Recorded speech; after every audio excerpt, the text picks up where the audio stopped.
Assalamualaikum warahmatullahi wabarakatuh. Selamat pagi anak-anak semuanya.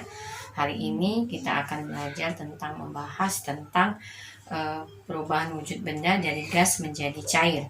Dari gas menjadi cair ya. Perubahan wujud benda dari gas menjadi cair. Itu namanya mengembun. Jadi perubahan wujud benda yang akan kita bahas hari ini itu adalah mengembun. Ini dari gas menjadi cair. Dari gas menjadi cair itu namanya mengembun. Nih, lihat. Ini percobaannya.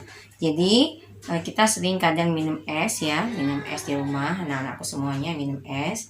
Kalian taruh esnya, kalian biarkan esnya. Nah, di gelas itu mulai nanti keluar ada cair titik-titik air. Titik-titik air ya, titik-titik air. Nah, titik-titik air yang ada di dalam gelas ini itu namanya mengembun.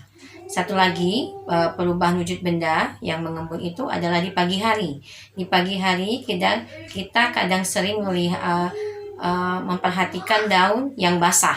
Pagi-pagi hari siapa yang ada di rumahnya itu ada daun-daunan atau ada pepohonan, kalian lihat di daun itu pasti akan basah. Nah, itu artinya mengembun dari gas menjadi cair. Nah, itu proses perubahan wujud benda mengembun ya, dari gas menjadi cair. Nah, itu adalah proses pewujudan benda mengembun. Jadi, mengembun adalah kebalikan dari menguap. Jadi, kebalikan dari menguap itu adalah mengembun. Kalau menguap itu dari cair menjadi gas, dari cair menjadi gas ya. Jadi, apabila diletakkan di udara terbuka, bahan yang cair tadi akan menguap, berarti volumenya isinya akan berkurang, menguap atau akan habis ya apabila diletakkan di udara yang terbuka, tidak ditutup. Nah, kalau mengembun itu adalah kebalikan dari menguap tadi, dari gas menjadi cair, dari gas tadi. Jadi uap-uap air yang tadi yang menguap tadi lama kelamaan akan menyebabkan titik-titik air ini yang titik-titik menjadi cair. Jadi dari gas menjadi cair ya. Nah, itu adalah perubahan wujud benda dari gas menjadi cair adalah mengembun ya. Di pagi hari, betul, kalian boleh lihat di pagi hari itu tadi itu daun-daunan ya. Nah, di sini hal ini terjadi karena udara di sekitar banyak mengandung uap air.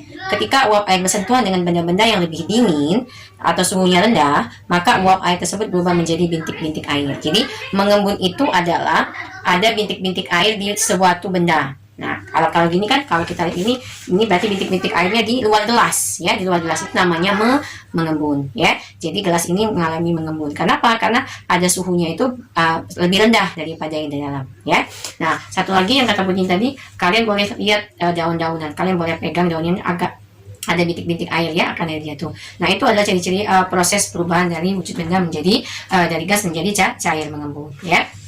Nah, jadi tetes-tetes air yang berada di sisi luar gelas bukan berasal dari dalam gelas, namun berasal dari uap air yang di sekitarnya. Jadi uap, jadi air yang ada dalam sini menguap. Nah, dia menguap ya, nah menjadi bintik-bintik air, menjadi cair. Nah, ya, penguapan ini terjadi karena bantuan dari sinar matahari, karena dibiarkan di udara terbuka ya, akhirnya menguap.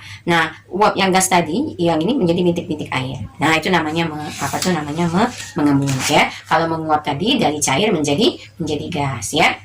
Oke, anak-anak semuanya ya.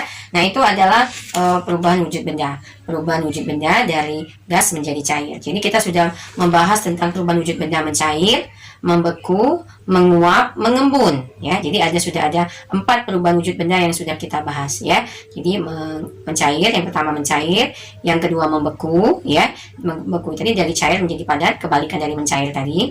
Yang kedua menguap, yaitu dari cair menjadi gas. Yang keempat mengembun, dari gas menjadi cair ya. Nah, nanti kita akan bertemu lagi dengan perubahan wujud benda, yaitu menyublin. Menyublin itu apa Bu Dini? Menyublin itu adalah dari padat menjadi gas. Dari padat menjadi gas ya. Nah, itu dari padat menjadi gas. Nah, itu nanti kita bahas. Kapur barus. Jadi kapur barus tadi kan padat tuh. Siapa tahu ada kapur barus. Nah, dia diletakkan di kamar mandi ya. Kita letakkan di kamar mandi, lama-lama akan mengecil.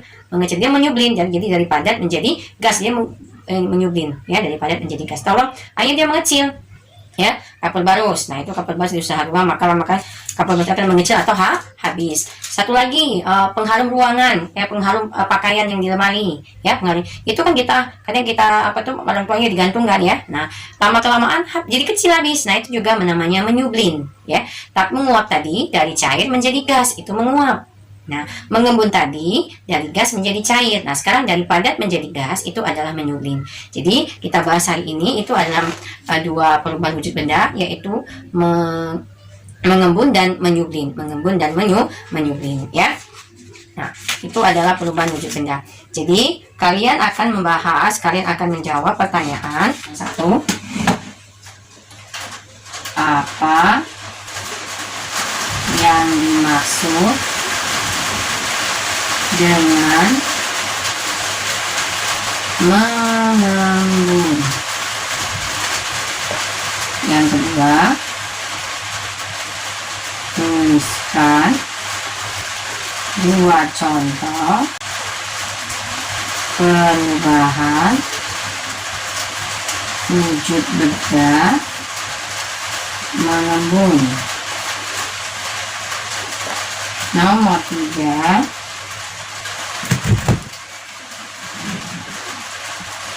apa yang dimaksud dengan menyublin? Nah, ini ada tiga soalnya. Apa yang dimaksud dengan mengembun? Nah, yang kedua, tuliskan dua contoh perubahan wujud benda mengembun. Yang ketiga, apa yang dimaksud dengan menyublin? Ini adalah tugas bahasa Indonesia yang harus kalian kerjakan di buku latihan classroom ya, di buku latihan classroom ya. Oke. Nah, oke, untuk materi hari ini anak-anak semuanya adalah hanya satu saja, yaitu bahasa Indonesia, hanya satu mata pelajaran bahasa Indonesia. Nah, untuk matematikanya nanti kita bahas di hari Jumat besok, khusus untuk satuan waktu ya. Jadi kita sudah belajar tentang satuan panjang, satuan berat, dan satu lagi satuan waktu. Nah, itu akan kita bahas di hari Jumat ya, kita akan bahas di hari Jumat. Jadi hari ini kalian kerjakan hanya satu mata pelajaran, yaitu bahasa Indonesia saja. 3 soal, nanti kalian tulis di latihan classroom, nanti kalian kirim di classroom. Oke, anak-anakku semuanya, itu aja yang ingin Budi sampaikan. Semoga ilmunya bermanfaat dan dapat kalian selesaikan tugas ini dengan baik. Jangan lupa, karena ini bahasa Indonesia, jadi kalian menjawabnya dengan cara pakai kalimat sampiran ya. Ibu akhiri dengan wassalamualaikum warahmatullahi wabarakatuh.